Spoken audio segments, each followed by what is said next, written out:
Hi everyone, and it's me again, and I'm going to be talking about some projects I've been working on in the last few years. Some of you may well have heard some of this before, especially in relation to the Cockno Stone. But anyway, it's worth repeating. And I want to talk a little bit about some of the rock art sites that are maybe a bit less heralded than some of the sort of more starry sites that are found in places like Kirkcudbrightshire and Argyll and Perthshire and so on. And I think that actually this whole session is really going to celebrate rock art sites that are perhaps not as well known as some of the other ones that you're familiar with. And so I'm not going to try and overlap too much with, for instance, what Ian's going to talk about next, but I will refer to a couple of his sites. So what I want to really focus on are cup and ring mark sites that are in urban settings. I'm very interested in prehistoric sites in urban places and the opportunities that this affords for engaging with lots of people and for opening up interesting conversations about the past and the present and exploring the relevance and the social value of prehistory in urban places. And a lot of the rock art sites that are in the central belt of Scotland, which is what I'm going to focus on today, are regarded perhaps by some as being not the best examples, or sites that have their settings compromised, or panels that are damaged in some way and are perhaps inferior in quality, and there's less that we can do with them. And I think would be a general sense amongst most people that prehistoric sites in urban places are a wee bit rubbish compared to the more fancy rural versions that they have of many of these things. But in fact, I think that these sorts of sites have got enormous potential to be very useful to the people and the communities that live nearby. These are sites that are often very easy to get to. They maybe are a short walk from where lots of people live, or you can get to them on public transport. They are, in a sense, they allow the democratization of prehistoric rock art sites by actually being accessible to lots and lots of people. If you've got a rock art site that's in the Glasgow vicinity, there's 500,000 people are within a short trip to get to that place. Whereas if you are in Kilmartin Glen, amazing as it is, it takes 2.5 hours to get there, and you have to have a car for most people. So I think that there's great opportunities, and these rock art sites are also quite close to schools as well, which is what I want to focus on really with my case studies today, where I'm going to look at some work I've been doing with schools and teachers at two sites, Chasefield, which we heard mentioned briefly this morning in relation to quern quarrying, and the Cockno Stone and the sites around Faithfully. So that's what I'll go through those case studies. And the site in the photograph here is, I guess, quite typical of an urban rock art site in the central belt of Scotland. It's Glencorse, where it was at some point this cup-marked stone was plucked from its rural setting and was then dragged down and then stuck in a cage next to a church for no real apparent reason. And so its setting's been is gone, and it's in a slightly peculiar location, and it's not really, you can see from the signs on the church that it's basically in the parking area of the church between the minster and reserved. But this is not to say this site doesn't still have value as a local landmark, as a place that kids can learn about the past, that cup marks can be explored by the community, so that we shouldn't see this as being rubbish or secondary or inferior. There's still huge amounts of interesting potential here. Now, I've taken quite a loose definition of the Central Belt. My father-in-law's is a geography or a retired geography teacher, and he insists to me that there's no such thing as a Central Belt in Scotland, and that nobody uses that phrase, which I find slightly bamboozling. But for me, it sort of means that stretch, Glasgow and Edinburgh, and maybe out to either side. And this is a bit of a cut from the Scotland's Rock Art Project map, and this isn't really all of the Central Belt, but what it is trying to show here, and you've got the kind of the Forth and the Clyde coming in from either side of the image, is that there are not a lot of rock art sites. There's not a huge amount of density, and in fact, the most dense area that's on this map here is over to the left-hand side, which is around the West Dunbartonshire kind of Faithfully Clydebank area and the Kilpatricks. And there are other small concentrations as well in Inverclyde, but there's not huge amounts. These are quite sporadic, and so, but so it's we're talking about a different kind of phenomena from elsewhere. And on the other hand, to what extent has this pattern been influenced by the fact that there is large-scale urbanisation that's going on in these landscapes, and that maybe we are actually missing lots of the sporadic sites in Edinburgh and in Glasgow, which suggests there was lots more once in the past. And generally, these sites tend to be in quite standardised locations. So we have quite often they're in green spaces, like these examples here. And you hear more about the Clough on a golf course in Glasgow soon. Rooken Glen, which is a spectacular stone with 2 cup marks on it, I think, which you can get an eagle eye view from if you're going past on the train. If you have to have a very good eye to spot that, but it's a very difficult to find site. There's certainly no signpost to help you get to it, but it's there. It's rock art. It's in Glasgow, or it's sort of really in East Renfrewshire. There's also lots of rock art sites that are around the central belt of Scotland that are in museums, and these again are in urban locations that are accessible and that perhaps more could be done with. And earlier on, I think it was Alan said something about he found that rock art displayed in museums being quite sad, and actually what's even sadder than that is rock art panels that are in the stores of museums that no one ever sees. The Kelvin Hall in Glasgow has got a fine collection of mostly panels from West Dunbartonshire that are just kind of shoved in a storeroom, and that they're rarely ever get anyone looking at them. So there is a lot of stuff out there that just doesn't get looked at, and these would be amazing for getting school kids into the museum stores to really get their hands on some really interesting bits and pieces of rock art. Of course, a lot of these sites have also been damaged, destroyed, buried, or in some way impacted on by urbanisation or by the requirements of modern society. Perhaps the classic example of this is Auchintorley or Greenland in West Dunbartonshire, which was completely removed in the 1990s in advance of quarrying. Something that's still quite a sore point with the local community in Dumbarton. And it was split into parts, and I think it ended up in the National Museum of Scotland in Edinburgh. But initially there was plans to have it displayed in 3 different places around central Scotland, which is quite a bizarre idea, and that certainly has never happened.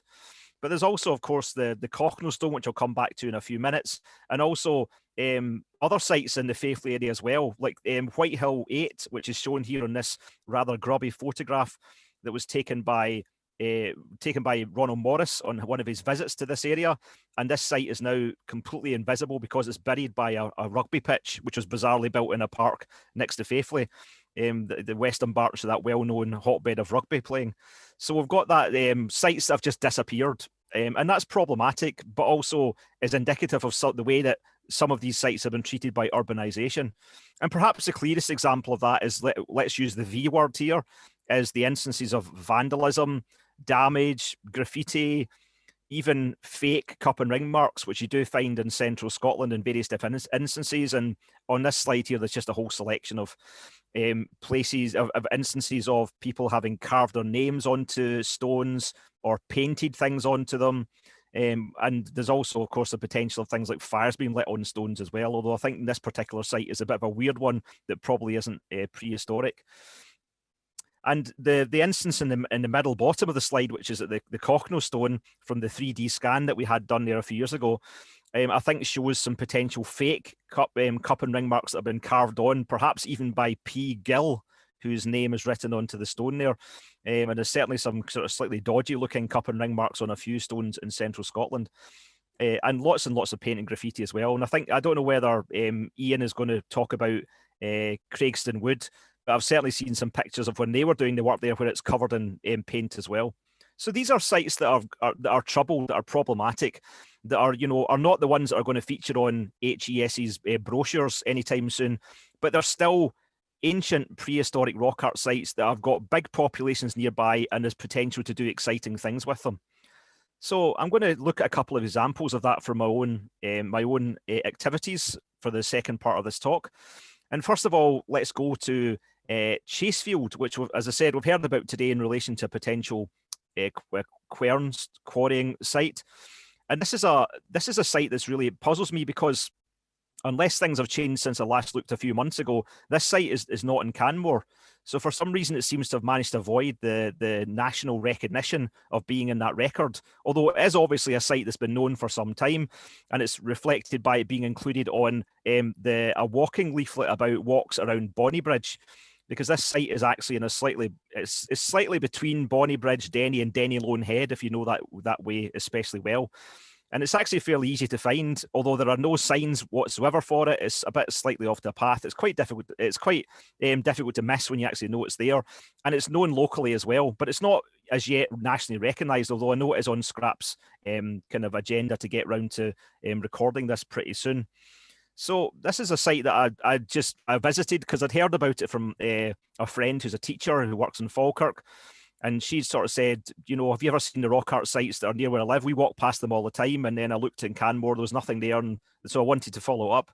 And so I visited, and there's some nice stuff there. It's a nice pair of outcrops, some nice cup and ring marks, some nice cup marks as well. And it's a good site, you know, and it's near where a lot of people live. And it's known locally as being a rock that's got these old markings on it. So it does have that kind of local knowledge. And so I visited, I took some of my own little bits of video and film that have been used in teaching sessions at my wife's school in Falkirk, where she manages to shoehorn archaeology into her curriculum in various different places.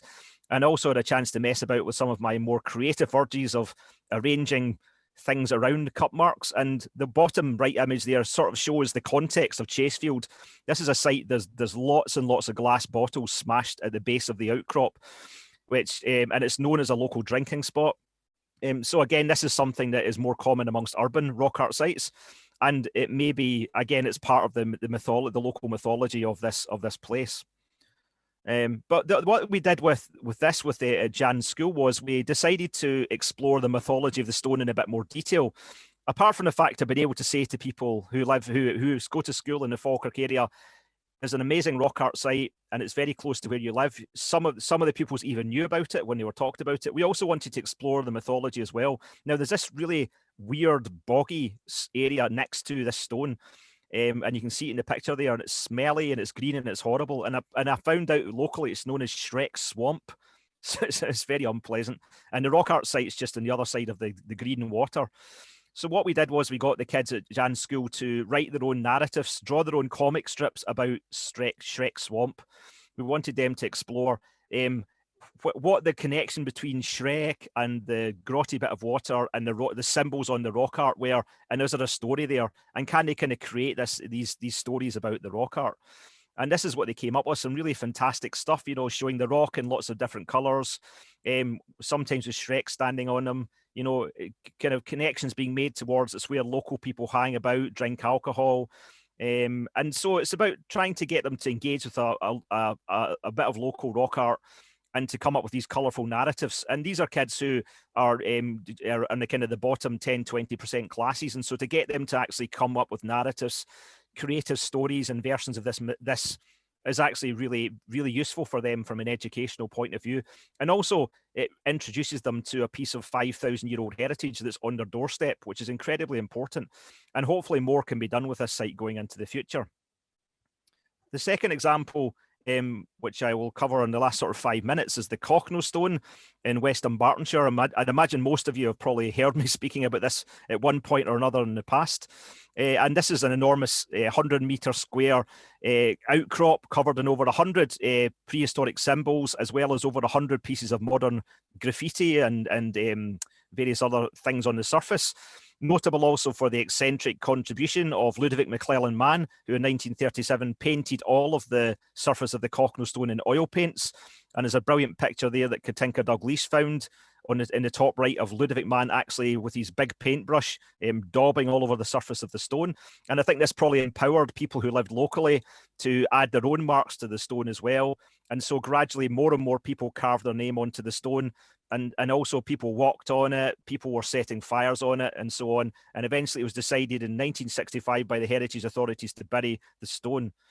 And when we did a bit of an evaluation trench in 2015 to start to explore the Cockno Stone afresh, we found extensive evidence, even in a small area, for graffiti, for fires being set on the stone, perhaps a plastic bucket being melted on the stone, and also some traces of Ludwig Mann's paint as well. And you can see on this image here, there's a really enormous bit of graffiti by someone called Docherty from, I think, 1964, just before the stone was buried. So this is a stone that's got a connection to the local community who live in Faithfully, because people would go up there, they would carve their names on the stone, they would play marble games on the stone, they would go there on wedding days and so on. So it was a site that very much was part of the local mythology, and also the place. It was part of the significance of this place for the people who lived there. So it was very much a problematic act for them when this was taken away from them and it was buried in 65. Anyway, we exposed it in 2016. And to cut a long story short, we did a lot of digital scanning over a week or so, and laser scanning, or at least people who know how to do these things did. I just stood by and watched. And we came up with these incredible 3D models of the symbols on the stone. And that's all fine. That's a great archaeological resource, and we can do some research about the stone using that. But I was very keen early on to do lots of school engagement around this project, this opportunity. Right from the start at Digging at Cockno, school children would come and visit after the end of the day at school with their parents. And then school groups came and visited, so we were able to do little workshops with them, get them to do their own bits of rock art recording. I was then asked to go to other schools in Glasgow and elsewhere to talk about the rock art and the story of the Cockno stone. And eventually this became quite a significant part of the research. So for instance, in 2017, I got money from the Being Human Festival to work with Hannah Sackett to design a comic book, which essentially is focusing on the story of the Cockno stone, but also on Ludovic Mann's eccentric theories about the stone telling the story of eclipses in prehistory where the sun is eaten by an eclipse monster. And so we got kids to draw their own comic books, to draw their own eclipse monsters, and to try and tie the cup and ring marks into that narrative. A way to get to them to explore their local heritage and rock art, but also they could then take away the comic book and give it to their parents and hopefully raise further awareness of the project. And this is some of the amazing artwork that they came up with, mostly kids who are in kind of the upper primary years, maybe also first and second year secondary as well in some schools I've worked in. And I've done this in 4 or 5 schools now. And I've got invitations have come in this week for a few more schools as well.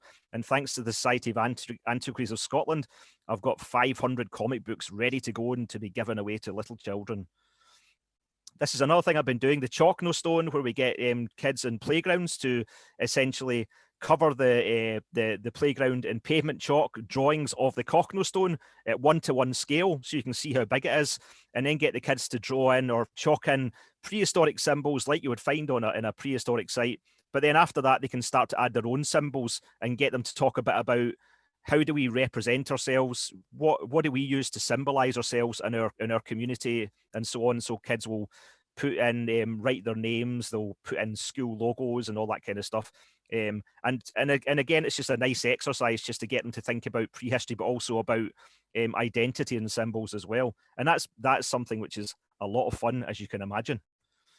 There's also been some more formal teaching going on at Jan's school. She's been running classes within a course called People in Society, which again is for kids who are not necessarily going to get all of the standard the standard grade type higher qualifications, but it gives them a qualification that they can do through the SQA. And it's usually about things to do with citizenship. So in this case, we wanted to think about them looking at problem solving. So the problem we set them was, should the Cockno stone be uncovered permanently, or should we trust the local community to look after it and it not to be vandalized, or should we keep it buried and protect it and do something else? And then they got to visit the excavations, and since then they've been doing posters. I go in and talk to them. They learn about prehistoric rock art, but they also learn about the value of heritage and how we make decisions about heritage within contemporary society. And this has been taken on by other teachers. I mean, I can't take responsibility for a lot of this. Sam McKean, who is a teacher at Clifton Hall School in Edinburgh, has been doing his own Cockno stone board games, which usually involve my face being stuck on them at some point or another, unfortunately. Doing creative things with more kind of chalk and pavement work, and also all sorts of other stuff as well, taking it far beyond anything I could. And that's because once you start to work with teachers, you realize that they are incredibly creative, and they can take little bits of archaeological knowledge and turn it into an amazing class session. And so it's absolutely fantastic to work with teachers and learn from them in that way.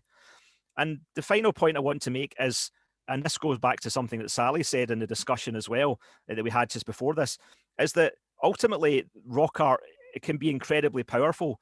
And rock art sites that you might actually think, let's just give up on because they've been damaged by vandalism, they've been buried, you know, they're stuck on a golf course, there's a cage around them, let's go and look at better stuff. Actually, these sites can be incredibly potent, and they can unlock things within communities. So in February last year, just before the first lockdown, we actually had a parliamentary session in the Scottish Parliament that was organised by the local MSP, where MSPs talked about the social value of rock art. And the thing that was fantastic was that we had a busload of kids from Faithfully primary schools in the audience. And they were in the audience listening to MSPs talking about how good, how important the place they live is because of the rock art. Up until that point, kids from Faithfully only ever get told the place they live in is rubbish. And so this was something that I think was really powerful and emotional. And we had a wonderful session after that in the Scottish Parliament, a debate as well that Fiona Hislop introduced. And again, that was about local community people from Faithfully Community Council and the schools talking about what the rock art meant to them and what it means for them going forward into the future. So my main message here is don't give up on urban rock art. Don't give up on the stuff that seems rubbish, that seems difficult, that seems challenging, and just go for the goodies out in the countryside, because ultimately there's some real hidden gems out there, and there's lots of communities in central Scotland that can benefit from this kind of approach. And here's a few thank yous on the screen. And remember, pavement chalk is your best friend in school engagement. And at that, I will finish my talk. Thank you very much, Kenny. I really like the chalk no stone. I think I'm going to do that with my kids and kind of maybe a smaller version here at home. Well, so we have a couple of questions for you. But before that, I'll just, I forgot to remind everyone who is watching us now that if you have any questions, please pop them in on the Q&A box, because if they're in the chat, we won't be able to see them. So Amanda Wincher is asking, what was Shrek's swamp called before the movie came out? Has the swamp been there for long? Well, that is a very good question. I don't actually know. I'm going to have to go back to my Falkirk sources for that information. Yeah, of course. Unless they actually invented the concept of Shrek and Disney stole it later on, then they must be post Disney, or is it Disney or is it, I don't know who it is. It doesn't matter. But yeah, I don't know. I don't know what it's called before that. I will make inquiries and try and find out. I mean, the bottom line is it's revolting. Yeah, it's smelly, as you said. It is smelly. Yeah. Yeah, so Jenny is saying or asking if the burying of the Cognos stone itself recently was culturally arrogant vandalism, since the locals were truly engaging in the rock art before this. After all, the Norse graffiti in Maze Howe is fascinating, as is the 18th century graffiti in Cuthbert's Cave. Yeah, I mean, that's a really good point, because ultimately the heritage authorities just saw a problem, and they thought the best way to deal with that problem was just to bury the stone. It's like it was literal and metaphorical burial. And then they didn't have to worry about it anymore. Whereas in fact, what they should have done is they should have engaged with the community. They should have tried to find out, well, why is this happening? How are people using the stone? What do they think about it? And how can we maybe, how can we do this differently? I mean, I'm pretty sure that anyone in the audience who's in heritage management would have other ways that you would deal with that problem now. In 1965, they didn't have those kind of nuanced approaches. I think that ultimately it was very much about a community who had never been told by an archaeologist how important this was. And ultimately, they kind of made up their own rules of engagement. And I think it was always about a lack of communication on all sides. That was part of the problem. So I think that it was very much a difficult act. It was problematic. It was bad enough they did it, but the fact they just did it without any consultation, without any fuss. There's not any media coverage of it at the time. So, they didn't tell anyone they were doing it or that they did it. All of that's very problematic. So I think that if only people had spoken to each other a bit more, they may have come to a different way of managing that problem. Okay, thank you for that. And just one more question. Andrew is asking, with rock art in urban settings, is there more information on earlier historical attitudes to rock art, like attitudes of Christianity, folklore beliefs, which might have influenced its preservation, destruction, or reuse? I think that there's definitely potential for additional layers of the story to be told other than just the prehistory, because the rural sites are perhaps a bit more frozen in time. That's a bit of a stereotype, but they're a bit more almost like they may have been when someone stopped carving them, whereas the urban ones are in a continually evolving landscape. I mean, the thing that sheds light on that for me is the Cochno stone. Cochno is Gaelic for little cups, so I have been assured. And that name has been traced back in to the 12th century AD, and by Simon Taylor at Glasgow University. And so essentially, this is probably the first or the earliest ever recognition we have that people were calling these things cups, which goes back 800 years. And you know, that's only surviving because it's because of the place names, because of the farm, because of the gradual accrual of urbanization in that area. So I think that they really offer a window into the gap of what happened to these rock art sites over the last 1,000 years, which is a really important part of the story. Okay, that's great, Kenny. Thank you very much one more time for your paper. It's always a pleasure to hear you and about your projects, and I hope that you will now extend this into other rocks, into other panels.